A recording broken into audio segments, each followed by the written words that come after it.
Hi, and welcome back to another episode of The Breakdown with Bethany. I'm Bethany Braun Silva, and today my guest is the one and only Erin Andrews. I'm such a huge fan of Erin's. And of course, you've probably seen her sidelines of a football game talking to an NFL superstar, or maybe you tune into her podcast, which accurately predicted the Travis Kelce Taylor Swift romance. Either way, she's been a mainstay on our small screens, and I'm so excited to have her on the podcast today. We're going to be talking about her fertility journey. Let me tell you, it's been a long one. And we're so excited that Erin and her husband, Jarrett, were able to welcome baby Mac earlier this year. So stay tuned and listen to all of Erin's tips for managing infertility and surrogacy and how she's taking care of herself these days.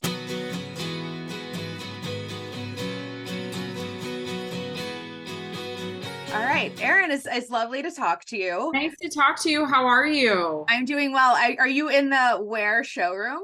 Oh, it's just honestly, it's our office. Yeah, it looks like a showroom, but it's an office. Yeah. I love it. You guys are definitely having a moment. Thank you. It's been fun. Yeah, I can imagine. I do want to jump in because this is a podcast all about moms and, all really for moms. And I've been an editor and a journalist in the mom space for a decade. And Mhm. the sort of the press that I've seen you do in the last few months has really helped move us forward in the way of really destigmatizing fertility struggles and even surrogacy.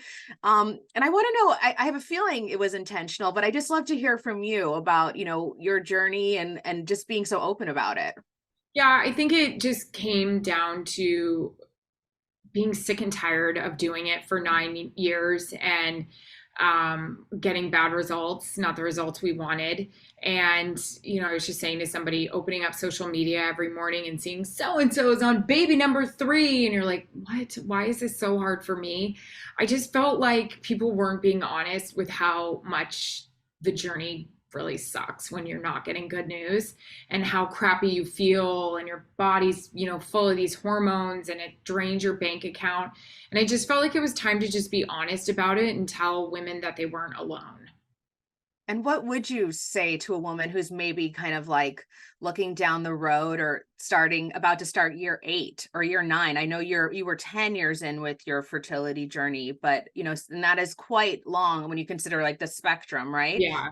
So for like year 8 or 9, someone who's maybe on the cusp of giving up, what would you Yeah. say to them? It's really hard. I mean, I had this conversation with this woman yesterday on the plane. She congratulated me about Mac, and then she started telling me about her journey. And I just listened to her, and my eyes were watering. And I'm just like, I'm so sorry. It just sucks. It sucks. And I sat and I listened, and, I asked her where she was going for fertility treatments. I asked her, what her circumstances were. I asked her what supplements she was taking because the reason why I aligned with Thorne was because this was something my specialists, my doctors, my acupuncturists were preaching to me to take. And I even ended up using it after we were done with the fertility journey because I thought, they just worked with my body so well, and just kind of asked her like things like that.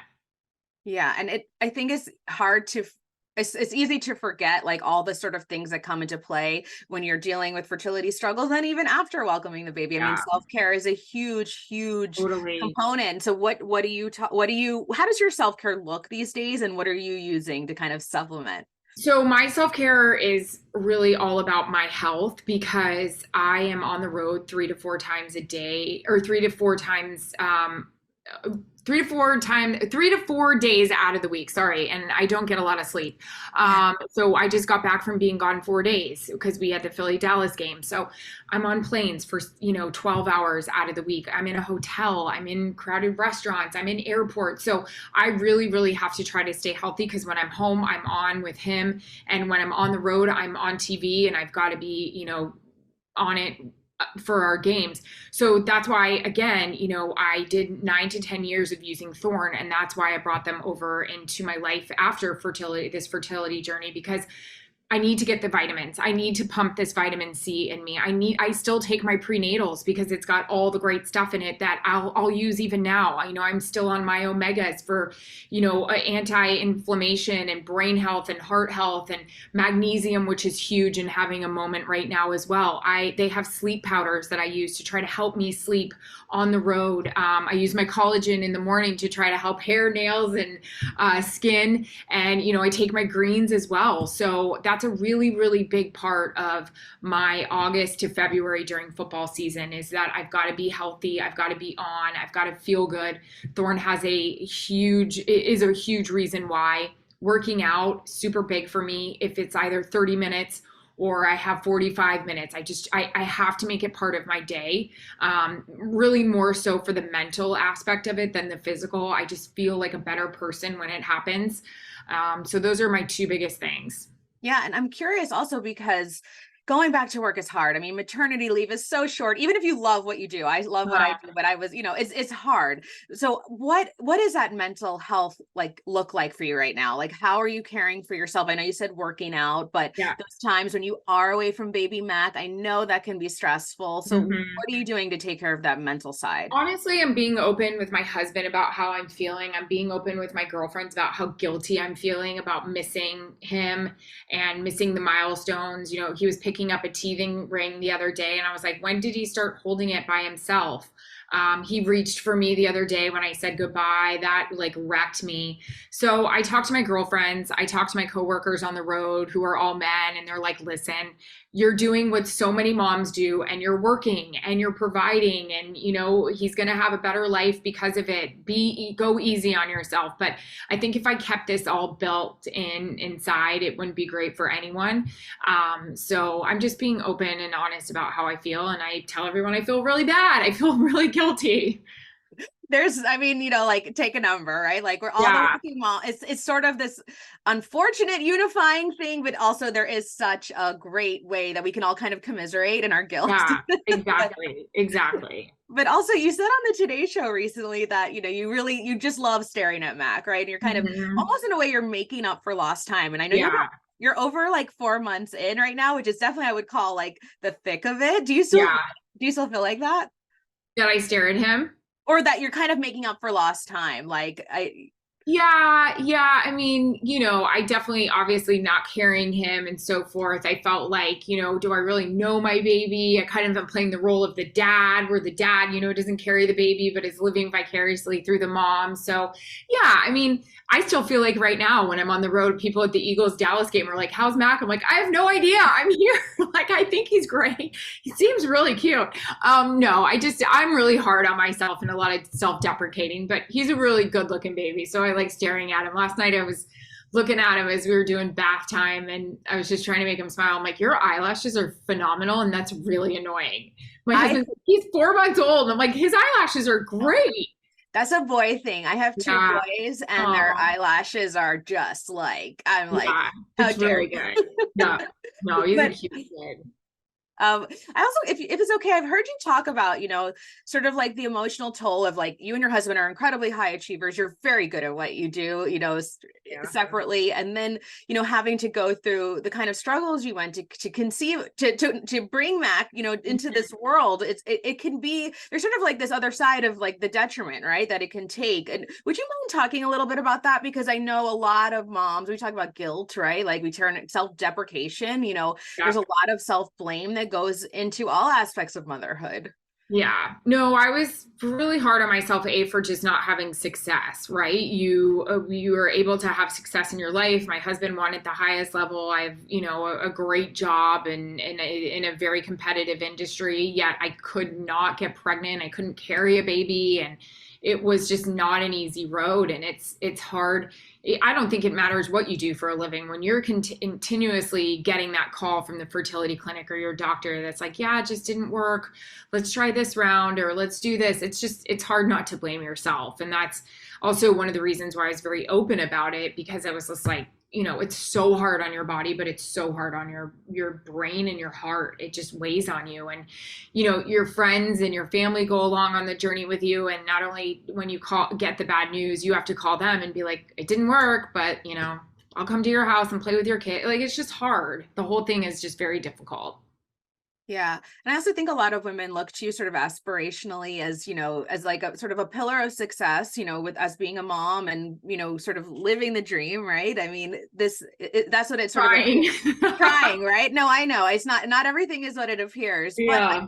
I'm also, wondering, I know we're here on behalf of Thorn, but like how are you fitting in those, how are you making time? I know that exercise is important and all of that and taking those supplements, but sometimes it feels like I don't even have the time to throw Oh, collagen in my coffee. there's no time. I mean, if I remember to do it, that's half of it. Like, I went to bed last night and I think I took about 30 vitamins. I don't even know if that's recommended. And my husband's like, whoa. And I was like, I forgot to do it this morning. And I'm so anal with all of it that I want to get it all in because I know like it's great for my body. So, yeah, I think the biggest thing I've learned is I need to go easy on myself. I need to have patience. I sit down at 9 o'clock at night after, trying to cram in, making up for lost time with Mac after being on the road. And I'm like, I haven't started studying yet for the game this weekend. I haven't even crossed off anything on my to-do list. I've got a suitcase full of dirty clothes upstairs that I don't even want to open. So yeah, it's difficult. People will say, you'll find your way, you'll find your way. I'm like, well, I don't know. Do you have a village that you rely on? I know some maybe, and then I'm not even talking about like people. I know some it could be like health supplements or like, because I think a lot of times when we do see someone maybe in the public eye who appears to be doing so well, and even though you were just so honest with us right now, I mean, we have to remember that there might be other things at play. I have my in-laws and, but like, so what does your village look like? I'm very grateful for my village. We have to in order to, make this work and make it a, obviously good environment for Mac because my husband is working during the NHL season. I'm in the thick of it. I'm in week 10 of the football season right now. So yeah, we have a lot of help. That was another thing I learned is don't be embarrassed to say you have a lot of help. Our nanny, who's phenomenal, said, what if you told people you were doing this on your own, that's like the biggest lie. And you're not being honest with how hard it is. So it's okay for you to tell people this is really hard and we had to get help. There's no way I could do it. I mean, for people to be like, do you take Mac out on the road? Are you insane? Half the time I haven't gone to the bathroom. I haven't eaten, all that kind of stuff. So anyways, yeah, Is it's a this lot. is this the same nanny that told you this babe like he's yours? Like is that Yeah, oh yeah, she yeah. sounds good. She sounds like the Nanny good one. Connie. Yeah. And she has actually, I'm not here to plug her, but I'll plug her book. She has a book out. It's called The Nanny Connie Way. It's an awesome read. It's hysterical. She's from the South. So she makes it pretty easy to laugh through it all and, laugh at yourself. So yeah, I highly recommend that too. She's been a saving grace. Oh, we'll definitely include that in the write up Yeah, for here. sure. But and I would never ask you this unless you had mentioned it. We're not here to get like a scoop or anything, but you did mention that you guys were considering another baby. And I know with everything Yeah. you have going on, like how is that going?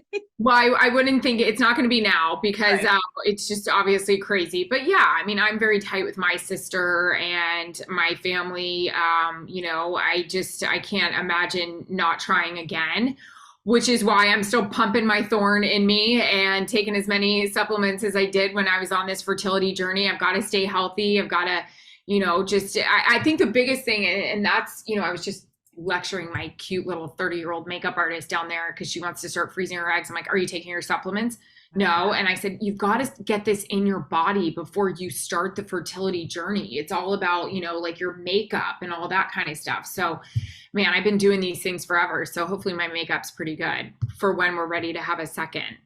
Yeah, it sounds, I'm wishing you the best of luck. I've been following a lot as a journalist, you're sort of like, right, like you're the one like that we kind of Oh, that thank other journalists you. we really look to. So I really appreciate the time and you being so honest, like you just on behalf of like myself and the mothers that we write content for and create this podcast for. I think you've helped a lot of people. So we'll Thank continue to you. watch you. Thank Oh, you. thank you. All right, take care. Appreciate it. Nice to talk to you. Yes, likewise.